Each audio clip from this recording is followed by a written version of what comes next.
Oh, the anti-gunners are gonna love this one. Livermore police say a gun store owner appears to have acted in self-defense after shooting and killing an attempted robbery suspect. The incident happened yesterday at East Bay Firearms. Witnesses say a man wearing a mask and a hooded sweatshirt was armed with a hammer when he tried to take a gun. Police say in response, the store owner fired 2 rounds, killing the man. I can hear the anti-gun woke fake pacifists clutching their vegan pearls and screeching, "Why did he have to shoot him? He only had a hammer. He wasn't a threat to anyone. He was robbing the gun store so he could use the gun to rob someone else so he can get food. This is why we shouldn't have guns, because people..." Because people with guns shoot people trying to steal guns from people who have guns, and those people stealing guns need those to protect themselves from the right-wing gun-loving nut jobs who only want guns so you can shoot people who try to steal guns from you. But here's the truth of the matter. A hammer is a deadly weapon. Matter of fact, from 2015 to 2019, according to FBI homicide statistics, an average of 315 people were killed annually by rifles. Some subset of those might be considered assault rifles. In comparison, hammers, a tool traditionally used for home improvement, were used in an average of 446 homicides per year.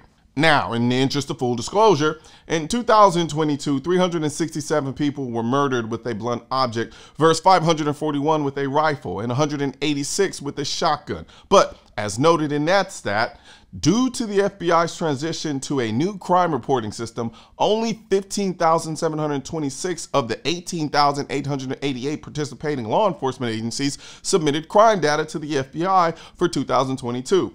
As a result, figures may not accurately reflect the total number of crimes. This stat, much like the other one I use, includes not just AR-15s, but all rifles in that group.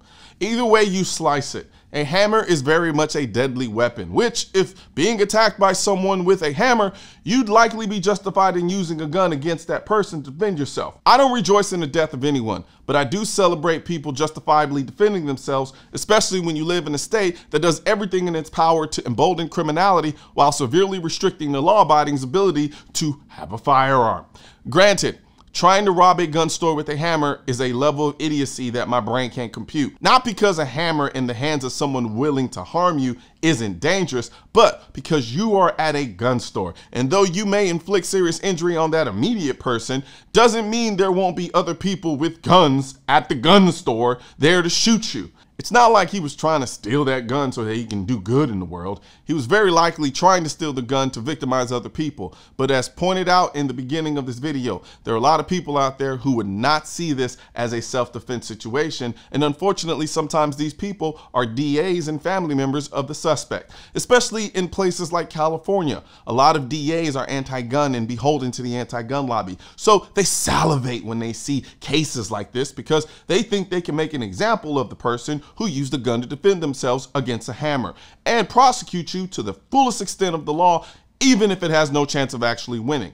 Then there are the opportunistic smooth-brained family members who believe their relative was an angel and decide they're gonna sue you civilly to get some money out of you. This is why, if you carry a gun for protection, you should look into getting some form of self-defense insurance, which is why I work with the USCCA.